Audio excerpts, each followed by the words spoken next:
4 сынып дүниетану сабағы. Сабақ тақырыбы қоршаған ортаға қамқорлықпен қараудың мәні. Оқу мақсаттары нысандардың кеңістікте бір-біріне қатысты орнын анықтау. Бүгінгі сабақта сенің білетінің қоршаған ортаны қорғаудың шараларын білесің. Қай жерде тұрғаныңды түрлі табиғи белгілерге қарап анықтауды үйренесің. Балалар, мына суреттерге қарайықшы. Өмірде бізге айналамызды бағдарлай білу қажеттілігі жиі туындайды екен.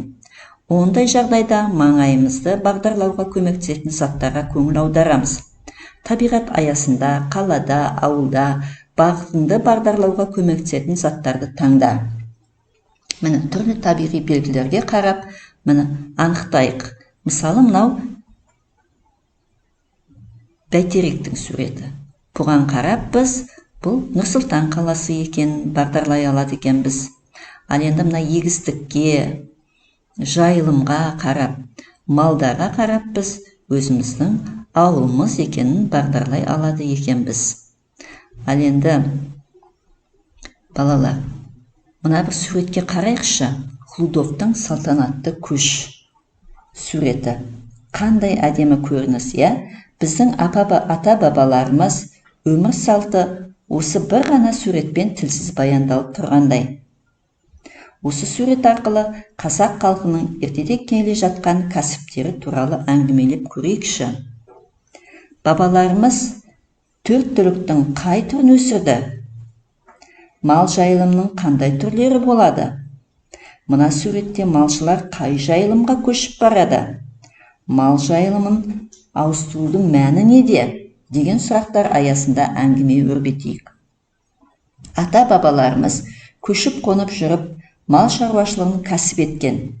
Олар жазда жайлауға, күзде күзенге, қыста қыстауға, көктемге мал төлдетуге жайылым ауыстырып отырған. Жайылым ауыстырудың маңызы табиғатты тоздырмай сақтау мен қорғауға деген ойдан туындаған екен. Себебі мал жайылымының орнын ауыстырмай үнемі бір жерде отыра берсе, жердің құнары кетіп тозатынын бабаларымыз сол кезден-ақ білген екен. Мал жайылымын ауыстыру қоршаған ортаны қорғаудың басты себебі екенін білген екен. Міне бабаларымыздың табиғатқа деген қамқорлығын үлгі тұтуымыз керек.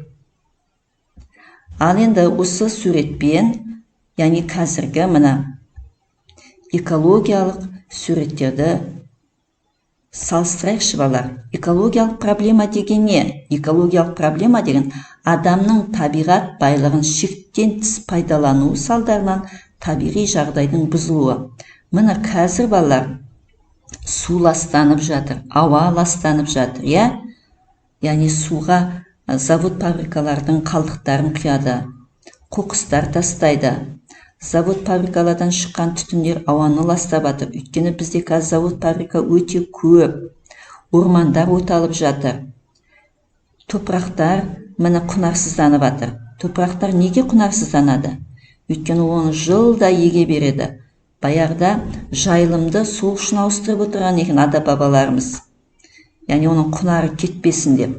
Ал қазір бізде ол, яғни жылда еккендіктен ол құнарсызданады екен.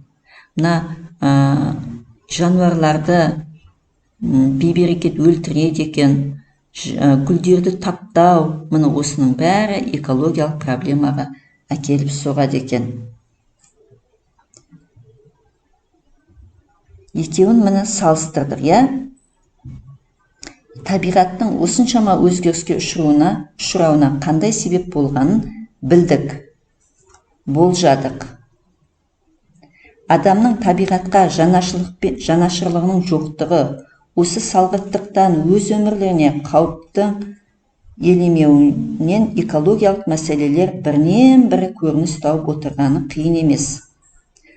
Сендер экологиялық проблемалардың туындауын болжай алдыңдар. Міне енді пайдалы қазбаларды өндіру кезінде де жер бедері түрлі өзгеріске ұшырап тұрады екен. Мысалы, көмірді қазып алады да, оның керегін алып кетеді да, бос жыныстарды үйіп кетеді екен. темір, мыс рудаларын қазып, оларда ойық шұңқырлар пайда болып қалады екен. Мұнайды бұрғылау арқылы ол жерде де бос ойық орындар пайда болады екен. Мына осының бәрін, яғни жердің бедерін өзгеріске ұшырамас үшін жаңағы бос жыныстарды ойық жерлерге тегістеп, біз үйсіп пайдалы қазбаларды өндіру кезінде жер бедерін өзгеріске ұшыратпауымыз керек. Ал енді сол табиғатты қалай сақтауға болады? Міне, қазір, яғни энергетиканы өте шектен тыс көп қолданады, я? Мынау, яғни күннен не алып жатыр балалар? Энергия алып жатыр, я? Күн энергиясын, қазір жел энергиясын, су энергиясын қолданып жатыр. Бұлар, яғни экологиялық таза, қолжетімді энергия және қоршаған ортаға зиянсыз екен. Осы энергияның көзін біз қолдануымыз керек екен. Біз жер астынан газ, мұнай, көмір, темір өндіргенде энергияны қолданамыз. Нұр-Сұлтан қаласында өткен Экспо 2017 көрмесінде міне осы су, жел, күн энергиясын қолданатын елдер қатысты. Міне жел энергиясы. Және қазір қалаларда қоқысқа қатысты проблеманы зерделеп қарайықшы. Міне күнделікті тіршілікте түрлі заттарды қолданамыз. Оларды қажетінше пайдаланамыз да, тозғанда немесе бүлінгенде ойланбастан лақтырып тастаймыз. Кез келген зат ерте ме кеш пе әйтеуір қоқысқа тасталады, Қоқыс көлемі ірі қаланың әр тұрғынына шаққанда жылына шамамен 1 тоннадан айналады екен. Сол үшін пайдаланған затты қоқысқа тастаған дұрыс па? Әлде қайтадан екінші рет қайтара өңдеген дұрыс па?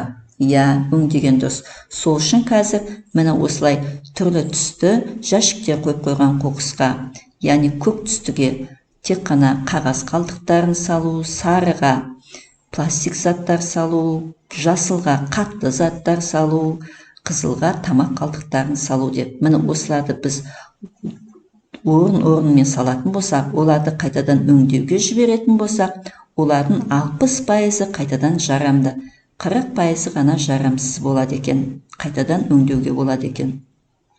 Міне жерлерді қайтадан тыңайтып, тыңайтқыштар себу керек. Оларды 1 жыл демалдыру керек.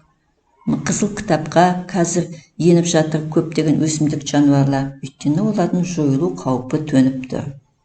Оларды қызыл кітапқа енген өсімдіктер мен жануарларды, яғни жұлуға, немесе өлтіруге болмайды екен. Және де міне завод, фабрика өте шектен тыс соғылып жатыр. Олар ауаны ластап жатыр. Сол үшін біз жасыл желекті қолға алуымыз керек. Көптеген ағаштар, гүлдер отырғызып, табиғатты осылай сақтауға болады екен, балалар. Ал енді міне қалдықтарды қайта өңдеуді қараңдаршы. Мысалы, қағаз қалдықтарын, тамақ қалдықтарын бір жәшікке, пластик заттарды басқа жәшікке, қатты заттарды, шыны ыдыстарды басқа жәшікке, және қағаз қалдықтарын міне басқа жәшікке салып, рет-ретімен салып, қайта өңдеуге жіберуіміз керек екен. Яғни қоршаған ортаны қорғаудың маңызын біз түсіндік. Олай болса, балалар, енді осы тақырып бойынша алған ақпаратты мына чемоданға саламыз. Ал енді сабақта керек емес болған артық ақпаратты мына қоқыс жәшігіне тастаймыз. Ал енді бүгінгі ақпараттың ішінде әлі оқуым керек, толықтыруым керек дегендерің болса, еттартқышқа саламыз. Сабақ аяқталды. Сау болыңдар, балалар.